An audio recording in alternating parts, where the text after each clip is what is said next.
Our minds drift back into the past as we leave, heading back north, leaving the big Cypress, knowing that the time come to an end. And remember the times where we carried the swamp buggy out to be repaired, and then we bring it back on the trailer.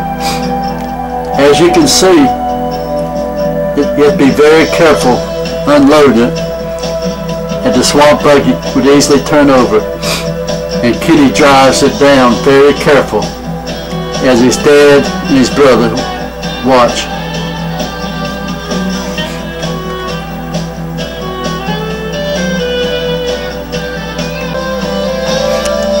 Mr. Williams gets up on the swamp buggy and gets ready to drive it off. It's along the Tamiami Trail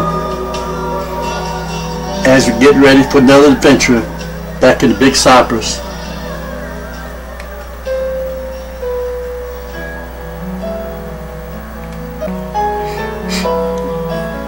Then we load the swamp buggy up with all our gear. And here is Kenny in his younger year, packing it so it wouldn't fall off as we go through the rocky parts of the Everglades.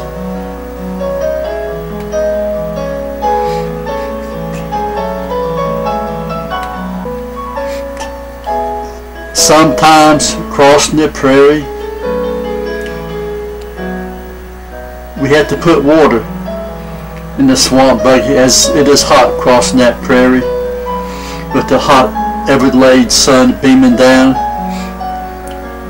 And sometimes the swamp buggy does break down, but Mr. Williams always knows what to do to get it going again. Here he is checking things out as Kenny is fixing to get down, and Kenny's Uncle James watches.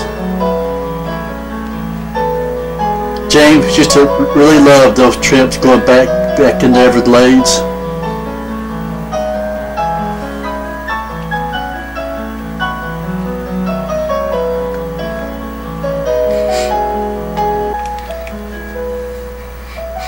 Here, Kenny is using the swamp buggy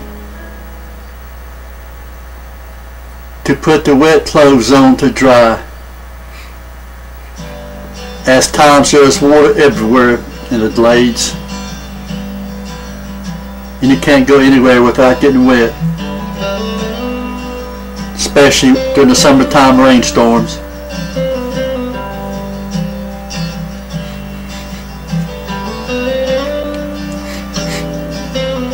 And here is the cabin that lasted for so many years and gave us all many memories. Had 4 comfortable beds, stove, refrigerator, everything needed to make the trip back in the glades comfortable. A lot of people had good times, as this was built back in the 1950s. But it is gone now, and it's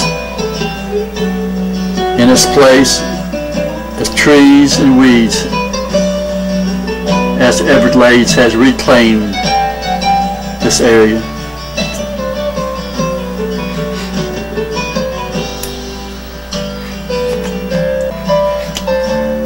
At the cabin, the swamp buggy has to be unloaded as usual. As you can see in front, we have a spare water tank. Also carry spare gas and usually a spare battery and parts. The swamp buggy in the cabin.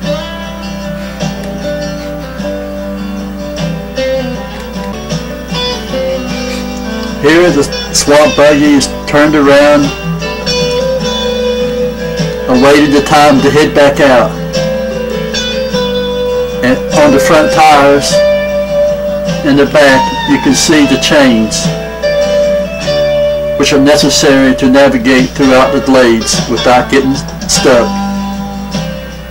And still you can get stuck if you aren't careful. And the one headlight, which gave it its name of Cyclops.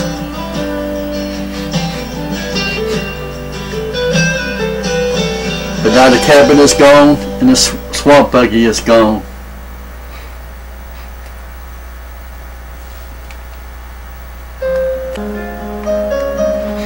This creature of the glades, the alligator, watches as we go by. I wonder how many times it has seen us go by in the past. Perhaps he even recognizes us.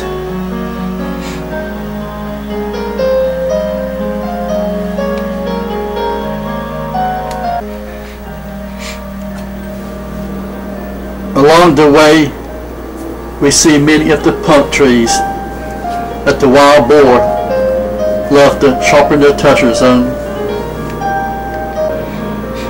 And the blooms of the pump tree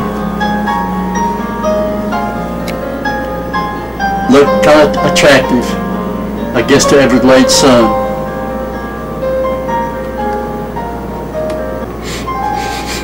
This is a wild hog, one of many in the Everglades where we hunt. There is a story behind this wild hog. As you can see, he has claw marks and is nearly dead. In fact, is dead. But when Mr. Williams found him, this wild hog was still alive. And Mr. Williams walked up after he heard a fight going on and saw a huge wild bear and this wild hog in a deadly fight to death. Mr. Williams was startled when he saw what it was, and all he had with him was a stick. But fortunately, the wild bear stood up, stared at Mr. Williams, and left, leaving hardly any trace on the rocky Everglades floor. This hog put up a valiant fight, but the bear was too much. Mr. Williams mercifully finished the wild hog off so it would not suffer anymore. When we came there, we could see signs all around of the violent struggle between the bear and this wild hog.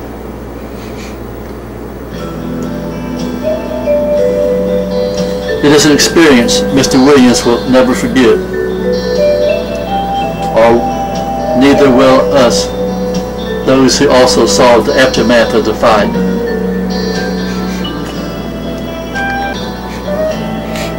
And you can see that the hog had a very tough time in the fight with a bear and was badly mutilated. A time-old battle of the glades. One of the many mysteries and events that goes on back in the glades, miles and miles from civilization.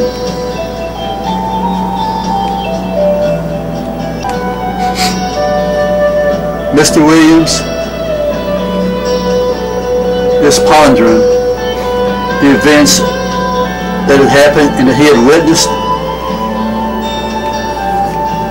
and glad that he was fortunate enough to see such an event in this remote part of Big Cypress.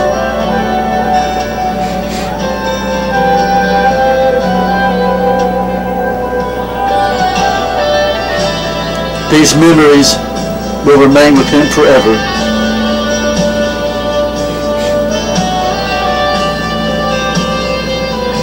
As he was a veteran of many years of hunting and living and exploring the Everglades.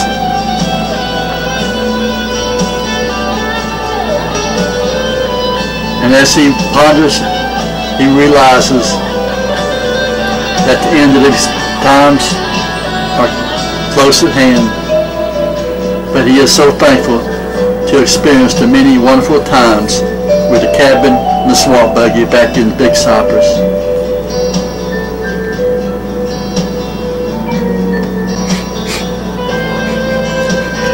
Quite common in the Everglades in this remote section is the small ground rattler.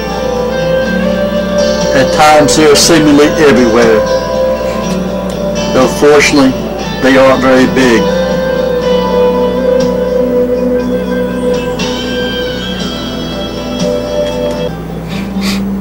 Also, the diamondback rattler is quite common. One day, as I was leaving the cabin with my bow and arrow heading back into the glades to hunt, I met up with this huge diamondback rattler.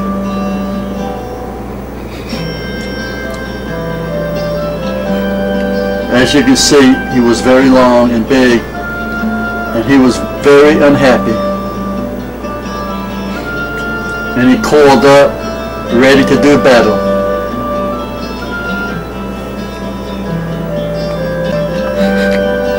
As you can see, he was in his prime and quite colorful, even though I was holding him by the tail where the smaller.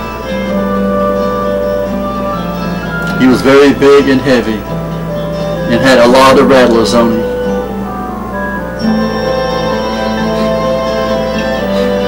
But that day that we met was his last.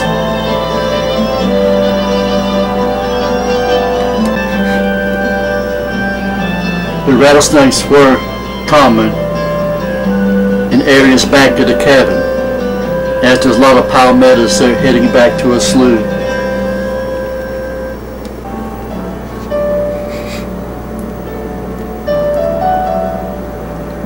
Fortunately, my aim with the bow was accurate.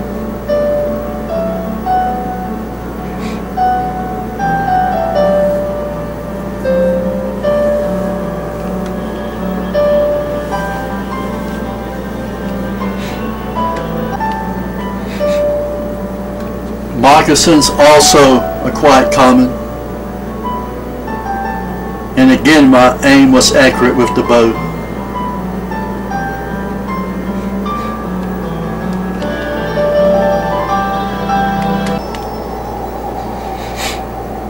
These here are bear claws, where a bear climbed this palm tree all the way to the top and broke off the heart, because bear love to eat the heart of the cabbage palm, the swamp cabbage.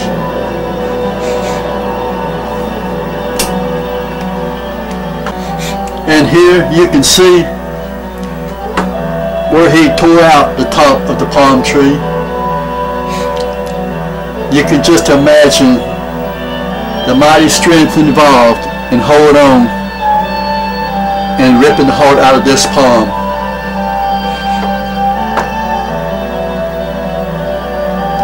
Such power and strength displayed by the Everglades bear.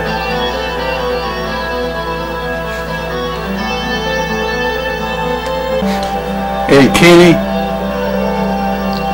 just stands there and gazes in amazement as he imagines the strength of the bear as he climbed this tree and tore the bark off as he came back down. Just one of the many sights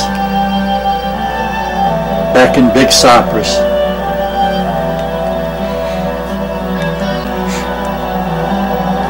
Enough of bears. There are other things to do. The Big Cypress is vast in area and there's a lot of exploring to do.